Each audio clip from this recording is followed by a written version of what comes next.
जय श्री राधे कृष्ण। आप सभी का आपके अपने YouTube channel VK Mishra present में बहुत बहुत स्वागत है। आइए आज आप सब सुनेंगे मार्गशीर्ष मास महात्म्य कथा में 7वें अध्याय की कथा। अब तक आपने पिछले अध्यायों का कथा श्रवण नहीं किया हो तो चैनल पे वीडियो अपलोड है, आप वहां से कथा को श्रवण कर सकते हैं। चैनल पे नए हैं तो चैनल को लाल बटन दबा करके सब्सक्राइब करें, साथ में बेल आइकन घंटी को दबाएं ताकि वीडियो का नोटिफिकेशन आपको समय से मिलता रहे। कमेंट में ओम नमो भगवते वासुदेवाय जरूर लिखें। तो आइए सुनते हैं मार्गशीर्ष मास महात्म्य कथा में 7वें अध्याय की कथा। तो बोलिए प्रेम से भगवान विष्णु की जय, माता लक्ष्मी की जय, भगवान श्री कृष्ण की जय, सर्वदेवी देवता की जय। ब्रह्मा जी श्री विष्णु भगवान से बोले कि हे देवेश, मनुष्य को जिस पुष्प से जो फल मिलता है उस समस्त पुष्पों के महात्म्य को आप बतलाने की कृपा करें। श्री विष्णु भगवान ब्रह्मा जी से बोले कि जिस पुष्प से मुझे बड़ी प्रसन्नता होती है मैं उन पुष्पों से होने वाले महात्म्य को कहूँगा, इसमें कोई संशय नहीं है। मल्लिका यानी कि बेला, मालती, जूही, पाटला, करवीर, कनैल, जयंती, रनवास, विजया यानी कि भांग, कुब्जक, तबक, कनेर, कर्णिकार, कुरंटक, चंपक, चातक, कुंद, बाण, कचूर, मल्लिका, अशोक, तिलक, दूसरी जूही, हे सूत, ये पुष्पों के भेद मेरे पूजन में श्रेष्ठ कहे गए हैं।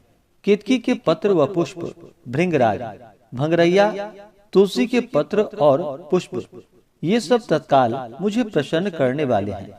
जल से उत्पन्न होने वाले रक्त, नील, श्वेत भेद के कमल मार्गशीर्ष मास में मुझे अत्यंत प्रिय हैं।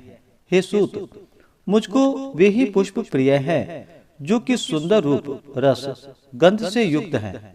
मुझको निर्गंध पुष्प भी प्रिय है और केतकी को छोड़कर अन्य जितने भी सुगंधित पुष्प हैं वे भी प्रिय हैं। बाण, चंपा, अशोक, करवीर, कनैल, पारिभद्र यानी कि देवदारू, पाटल, गुलाब, बकुल, गिरिशालिनी, बिलपत्र, शमीपत्र, भृंगराज पत्र, तमाल और आंवला के पत्र।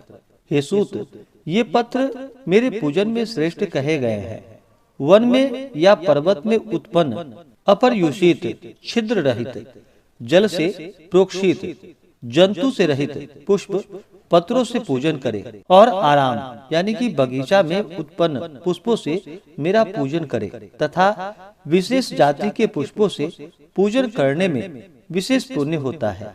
तप, शील और गुणों से युक्त वेद के पारंगत पात्र ब्राह्मण को 10 तोला स्वर्ण का दान देने से जो फल मनुष्य पाता है वह फल मनुष्य मार्गशीर्ष मास में पुष्पादन से पाता है तथा एक दोनों पुष्प को मेरे लिए देता है। हे सूत, 10 तोल स्वर्ण दान से भी अधिक फल होता है और जो पुष्प में भेद है उसको आप सुनिए।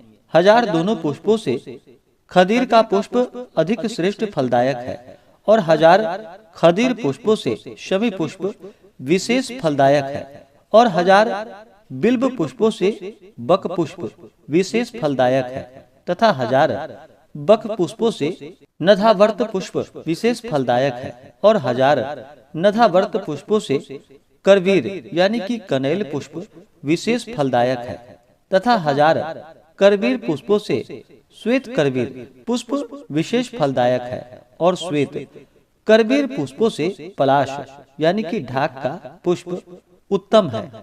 1000 पलाश पुष्पों से कुश पुष्प विशेष फलदायक है और 1000 कुश पुष्पों से वनमाला विशेष फलदायक है तथा 1000 वनमाला से चंपा का विशेष पुष्प फलदायक है और 100 चंपा पुष्पों से अशोक पुष्प उत्तम है। 1000 अशोक पुष्पों से सेवंती यानी कि सेवती पुष्प उत्तम है और सेवंती पुष्पों से कुजक पुष्प उत्तम है। 1000 कुजक पुष्पों से मालती पुष्प उत्तम है और 1000 मालती पुष्पों से संध्या पुष्प विशेष फलदायक है। 1000 संध्या पुष्पों से त्रिसंध्या पुष्प उत्तम फलदायक है। 1000 रक्त लाल वर्ण से त्रिसंध्या पुष्पों से श्वेत वर्ण का त्रिसंध्या पुष्प उत्तम है, तथा 1000 श्वेत वर्ण के त्रिसंध्या पुष्पों से कुंद पुष्प विशेष फलदायक है, और 1000 कुंद पुष्पों से जाति यानी कि जायफल का पुष्प श्रेष्ठ है, तथा समस्त जातियों के पुष्पों से जाति पुष्प उत्तम है। जो 1000 जाति पुष्पों की बने सुंदर माला को मुझे देता है और जो विधि पूर्वक मेरे लिए देता है, उसके पुष्प फल को सुनो।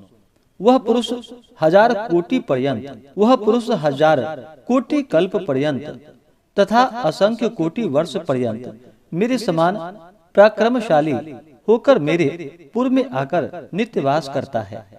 मेरे पूजन में जिन वृक्षों के पुष्प उत्तम कहे गए हैं, उन पुष्पों के अभाव में उन वृक्षों के पत्रों से और फलों से पूजन करे। इन पत्र पुष्प और फलों से मेरा पूजन करता हुआ प्रत्येक पत्र पुष्प फलों से 10 स्वर्ण दान के फल का भागी होता है। जो मार्गशीर्ष मास में इन विभिन्न जाति के पुष्पों से मेरा पूजन करते हैं, तो उस पूजन से मैं प्रसन्न होता हूँ और उन पूजकों को भक्ति देता हूँ।